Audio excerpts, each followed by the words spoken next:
So after saying little bit about flux, electric field, etc., the question is how to find electric field using Gauss's law.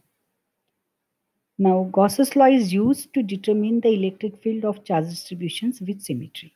So symmetry is crucial. So steps, first I will discuss the steps involved in attacking a problem, and then we'll one by one talk about what is the symmetry and how to select a Gaussian surface, etc.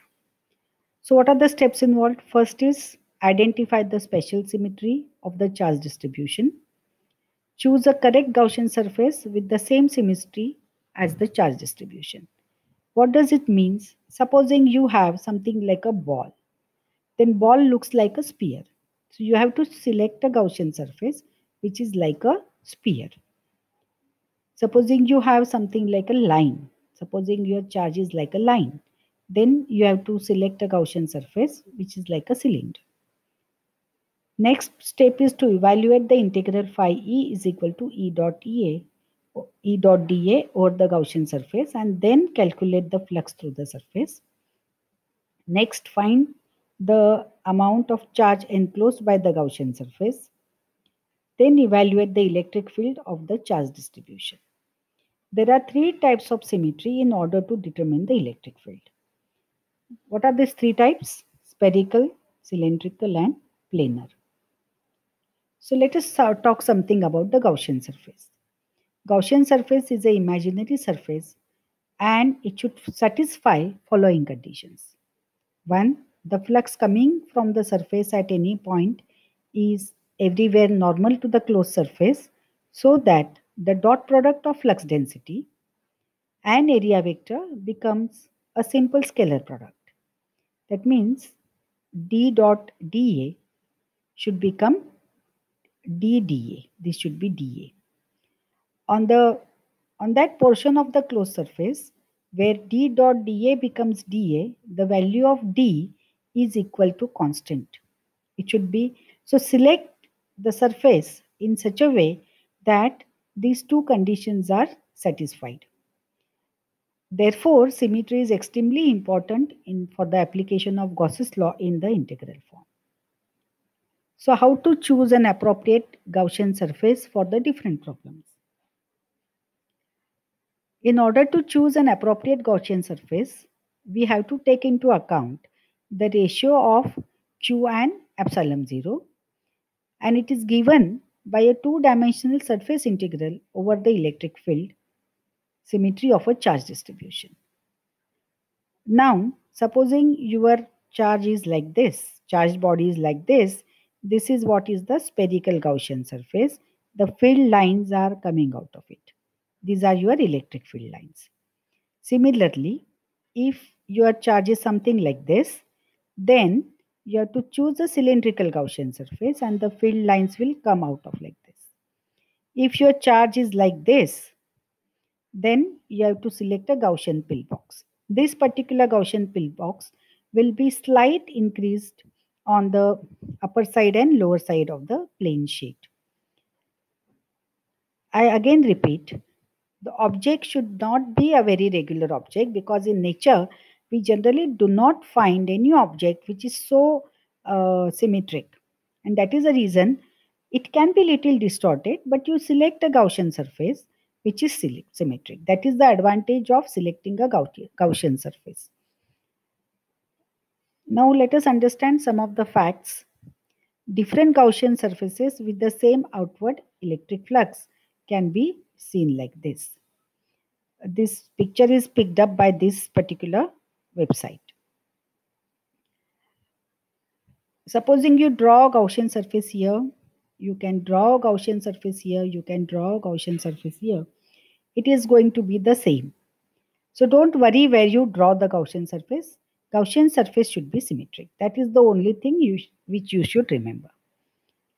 Now supposing I am selecting some area, then same number of field lines pass through the same area, which are drawn at different places. I can draw it here, I can draw it here. It is like you can draw anywhere, but the field lines passing through it will be the same. I am just giving you what is the differential form of Gauss's law, that is divergence of E is equal to rho upon epsilon 0. In this present course, if I get time, I will do some problems based on divergence and curl and etc.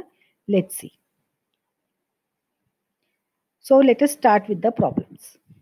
First, very simple problems which I call as warm-up exercise. First problem, absolutely simple. What is the total outward flux from a cube which all sides are less than 1 meter, containing a volume charge density of rho v is equal to 16 xyz microcoulomb per meter cube. Imagine a cube. Just now I have seen you some of the cubes, and just that cube is having volume charge density is equal to 16 xyz microcoulomb. What will be the flux? Now I know flux is phi e is equal to q upon epsilon 0. Now I have to integrate it over all the three dimensions.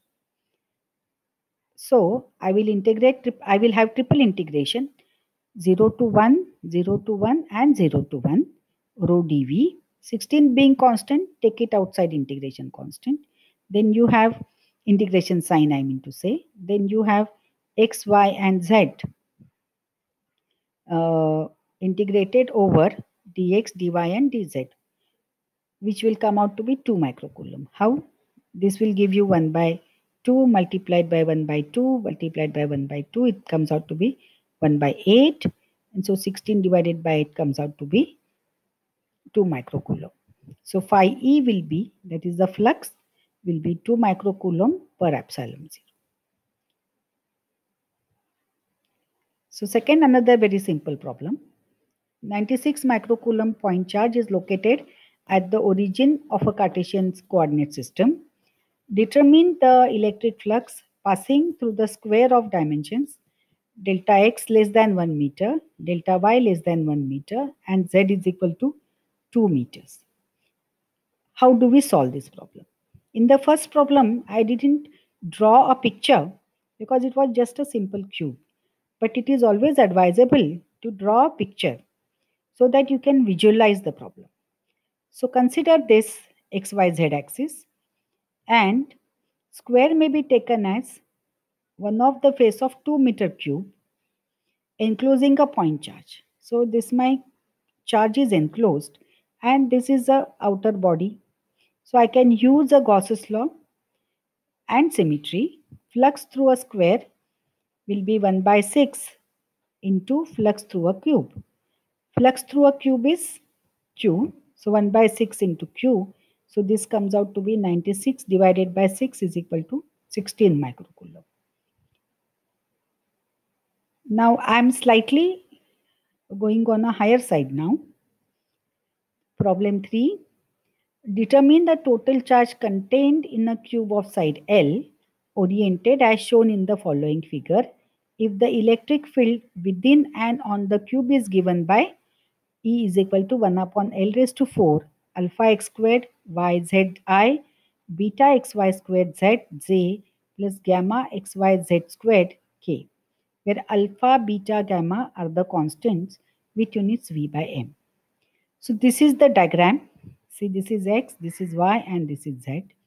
So you have differential element ax dy dz, differential element ay dx dz, differential element daz dx dy. So it is x, y, and z, and these are the differential elements, and this is the length or breadth or the depth of the cube.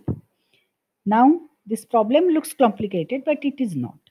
So using Gauss's law, we have q upon epsilon 0 is equal to E dot dA surface integration. The given field vanishes on the three faces of the cube, those in the coordinate planes, and the flux through other three faces are in the ratio of alpha is to beta is to gamma. Hence, what we get is q upon epsilon 0 is equal to alpha plus beta plus gamma upon L raised to 4. Integration on L squared yz dy dz. We will differentiate it with respect to dy and dz. This is constant. Now I will integrate from 0 to L y dy. I will integrate from 0 to L z dz. So this will give me alpha plus beta plus gamma L squared by 4. This is how we solve this problem.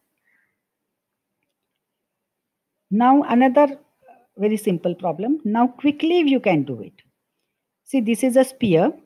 A spherical charge of the Gaussian surface is another sphere. This is a sphere and this is a Gaussian surface. I have drawn the electric field lines as shown here. If the sphere has a charge q and the Gaussian surface is a distance r from the center of the sphere, then this enclosed q is basically q. Area of Gaussian surface is 4 pi r squared. So E is equal to q upon epsilon 0 4 pi r squared. As simple as that. Now, this is a particular square which has a side length of L and width of D. This is L and D. And this is charged, it is Q. We want to find out the electric field at a point P. I told you we always find out electric field at some point. So this is the point where I am trying to evaluate the electric field. So we have to account for the area of the square that P is on and the other square opposite of P. This is my Gaussian surface. So Q enclosed will be Q into A, that is equal to 2L squared. So E is equal to, with our formula, Q upon epsilon 0 and the area is 2L squared. Now let us make this problem little complicated. What I am doing here? Consider an infinitely tall and infinitely long block with a width of d and a charge density rho. The block has a spherical hole now. This is my basic thing which I had just now done, and this is a combination of earlier two problems, and here is a hole and radius with radius s, estimate the electric field. So what is the strategy? Solve the complex problems. Divide the problem in steps. So calculate the electric field E1 due to the block. Subtract it from field E2 due to the spherical hole. So what we have to evaluate is basically E1 minus E2. So let us calculate E1. E1 will be Q upon 2L squared epsilon 0. Q is equal to rho L squared D. Substitute and you get rho D upon 2 epsilon 0. Let us calculate E2. Again similar, Q upon 4 pi r squared, Q into its radius is S. So it is rho 4 by 3 pi s cube. E2 is equal to, take a ratio and this is the final answer. Just subtract E1 minus E2. So this is how is your problem strategy. Start with a simple one and go on increasing the level of the problems when you practice by yourself. Further, any problem in electrodynamics needs lot of imagination. Initially, therefore, I have taken these small problems wherein you can quickly calculate the electric field, but every time you will not be lucky. So in the next video, we will go for little more complicated problems. Thank you.